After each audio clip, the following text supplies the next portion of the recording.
नमस्कार, मेरा नाम राहुल है। इस वीडियो में हम पढ़ेंगे प्रमुख वित्तीय संस्थान के बारे में जानेंगे।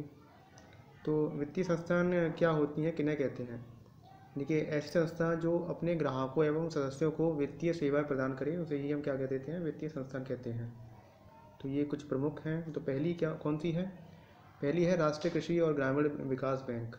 इसके बारे में हम जानेंगे। इसे हम इंग्लिश में नाबार्ड भी कहते हैं। नाबार्ड की जो फुल फॉर्म होती है वो होती है national bank for agriculture and rural development.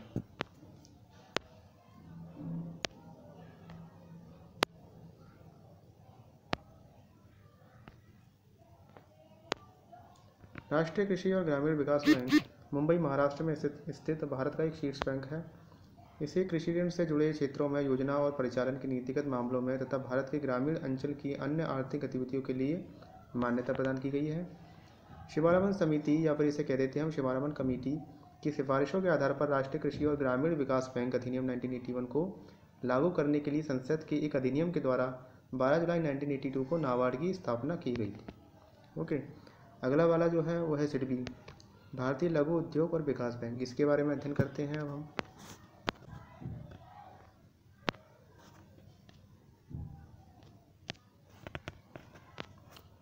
भारतीय लघु उद्योग विकास बैंक सिडबी, इसे हम इंग्लिश में क्या कहते हैं, small industries development bank of India. यानी कि भारतीय लघु उद्योग विकास बैंक सिडबी भारत की एक स्वतंत्र वित्तीय संस्था है जो सूक्ष्म लघु मध्यम उद्योगों की वृद्धि एवं विकास के लक्ष्य से स्थापित किया गया है।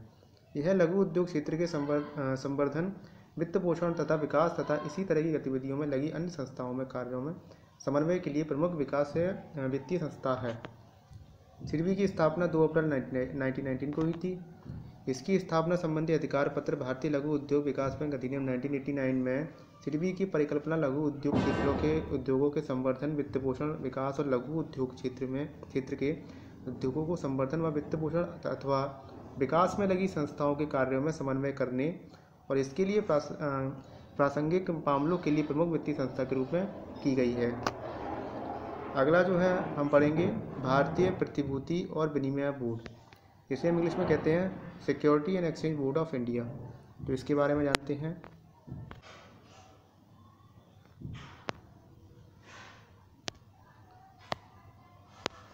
भारतीय प्रतिभूति और विनिमय बोर्ड यानी कि security and exchange board of India.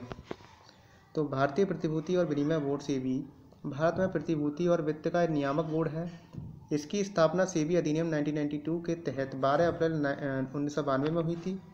इसकी स्थापना आधिकारिक तौर पर वर्ष 1988 में भारत सरकार द्वारा की गई और भारतीय संसद द्वारा पारित सेबी अधिनियम 1992 के साथ 1992 में इसे वैधानिक अधिकार दिया गया था।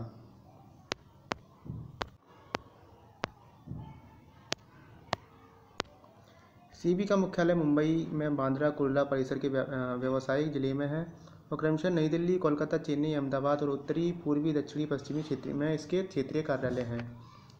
सेबी के अस्तित्व में आने से पहले पूंजी निर्गम नियंत्रक नियामक प्राधिकरण था, जिसे पूंजी मुद्दे अधिनियम 1947 के अंतर्गत अधिकार प्राप्त थे। नेक्स्ट जो वित्तीय संस्था है वो है राष्ट्रीय आवास बैंक, जिसे हम इंग्लिश में क्या कहते हैं, नेशनल हाउसिंग बैंक। इसके बारे में अब हम जानेंगे।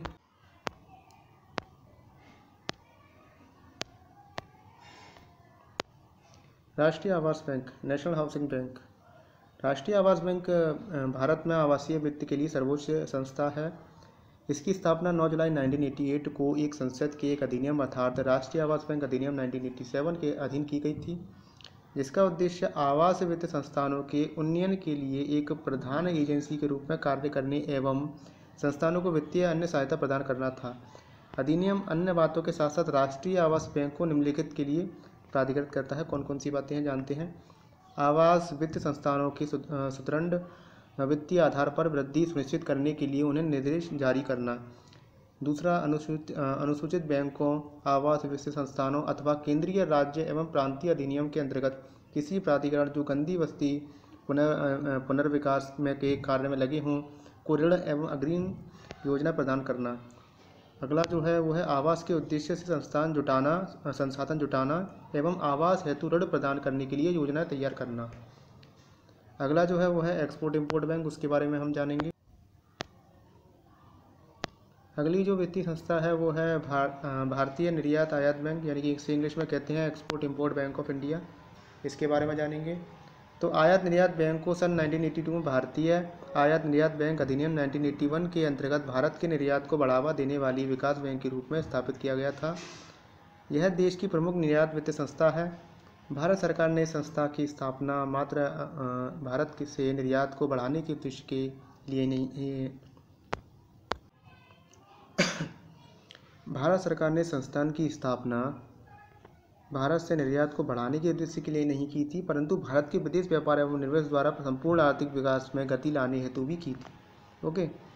बैंक का मुख्य उद्देश्य जो है आयातकों एवं निर्यात को वित्तीय सहायता उपलब्ध कराना है एवं यह देश के विदेश व्यापार को बढ़ाने हेतु कार्य करने वाली संस्थाओं जो माल एवं सेवाएं के आयात व निर्यात के लिए वित्त उपलब्ध कराती हैं के कार्य करने के तरीकों के समन्वय करने के लिए प्रमुख वित्तीय संस्था है।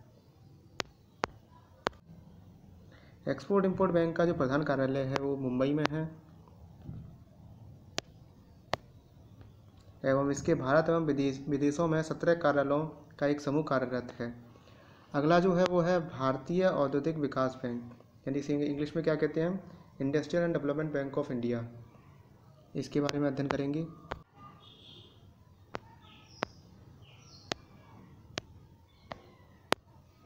भारतीय औद्योगिक विकास बैंक, इसका गठन भारतीय औद्योगिक विकास बैंक अधिनियम 1964 के तहत एक वित्तीय संस्था के रूप में हुआ था और यह भारत सरकार द्वारा जारी 22 जून 1964 की अधिसूचना के द्वारा 1 जुलाई 1964 से अस्तित्व में आया। इसे कंपनी अधिनियम 1956 की धारा ए के प्रावधानों के अंतर्गत एक सार्वजनिक वित्तीय संस्था का दर्जा प्राप्त हुआ।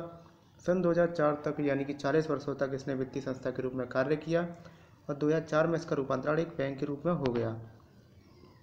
आवश्यकता महसूस होने और वाणिज्यिक विवेक के आधार पर आईडीबीआई के बैंक के रूप में रूपांतरित करने का निर्णय लिया गया था। इसके लिए भारतीय औद्योगिक विकास बैंक अधिनियम 1964 को निरस्त करते हुए industrial development bank of India अधिनियम 2003 पारित किया गया। निरसन अधिनियम के प्रावधानों के अनुसार कंपनी अधिनियम के अधीन 27 सितंबर 2004 को industrial development bank of India limited के नाम से एक नई कंपनी सरकारी कंपनी के रूप में निगमित हुई। तत्पश्चात प्रभावी तारीख 1 अक्टूबर 2004 से आईडीबीआई का उपक्रम आईडीबीआई लिमिटेड में निहित कर दिया गया।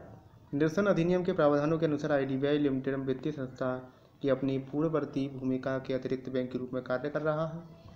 बैंक की इनऑर्गेनिक वृद्धि के लक्ष्य को पाने के प्रयासों में और तेजी लाने के उद्देश्य से बैंकिंग विनियमन अधिनियम 1949 की धारा 44A के प्रावधानों के तहत, जिसमें 2 बैंकिंग कंपनियों के स्वैच्छिक समावेलन का प्रावधान है, आईडीबीआई लिमिटेड की पूर्ण स्वामित्व वाली संस्था आईडीबीआई बैंक लिमिटेड का आईडीबीआई लिमिटेड में सम्मेलन कर लिया गया।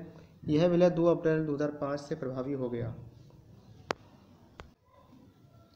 इसके आगे के वीडियो में हम बैंकिंग और उसके हेडक्वार्टर्स के बारे में जानेंगे।